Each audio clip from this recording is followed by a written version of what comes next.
It's just interesting, everyone who was here last week, like, is sitting in the same exact seat they were. Like, it's like fucking, like, class. You do the same thing in class. I hope that heater's not on, because Ian's coat is, like, right next to it's going to catch on fire with Mike in this chair. And we'll be warmer. And then something in the right. Okay, what I'm going to read you right now is like something I tried to write over the summer, and it's like my first failed attempt to write something longer than 3 stanzas. And I'm not exactly sure what it's about, but just to take up some space and time, I just thought I'd share it with you. Okay, I'll start. Outside the franchise stands an Indian man smoking a cancer stick. He stares at me with each puff, like with each glance makes, like each glance may contain his last intoxicating breath. He's hushed up by now, muzzled by counting the grains of dirt it takes to get to his coffin. Counting. We learn to do that about the same time we learn to draw, to write, to imagine, to converse with best friends that never even blink back, to hurt.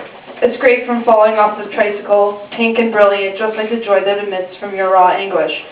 My mom never blew her sweet kisses sweet enough to calm my bloody skin flaps. The touch of her chapped alcohol-based lips pursed upon my scraped knees felt foreign and would leave me feeling violated. The Indian man stomps out the embers, walking in as I walk out. I stand at the entrance as a woman, tall and balanced upon 2 stilettos worthy of a circus act, nearly tramples me with her tree trunk legs. A noise erupts from deep within my throat, and I actually attempt to mutter an I'm sorry, crackling and shaking, such a flight effort to the discourse of courtesy. The theater crowd wanders across the blackened streets, hungover from the luminous glow of prefabrication. And I'm more miserable and ill-equipped for such a travesty. The only real thing between me and this crowd are the memories and the imagination I continue to keep down at the base of my brain. I'm not going to continue because it's kind of getting long, but yeah, that's Continue! What? Keep going? Go! Live! Keep going!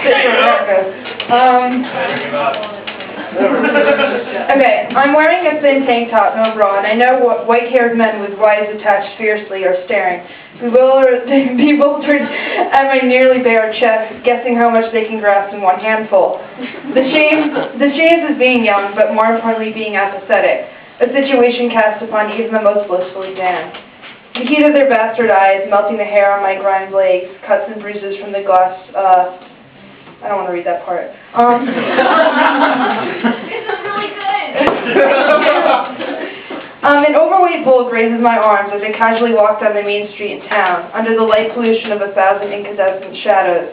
He is frighteningly thick with sleeves decorated in the crudest form of ink. I feel his sweat beads make a home in my pores, burying his ugly DNA beside my own. And all I want to do is reach my apartment. The most depressing sight I've seen in the last years of young adulthood is the wishful glances of men and women scanning photos, names, and hometowns in newspapers for those blown to bits. I mean, we didn't know them, but I'm humbled by their ultimate sacrifice. And this is how I look at these men, these after-theater folk. Yeah, I don't know them. I may after 6 degrees of separation. And I'm certainly humbled. Jesus. I'm certainly humbled by the fact, it's like trying to kick me off stage. I'm certainly humbled by the fact that they parade around me without marching, without a fanfare to welcome me home as I slip my key into my apartment complex. Thanks.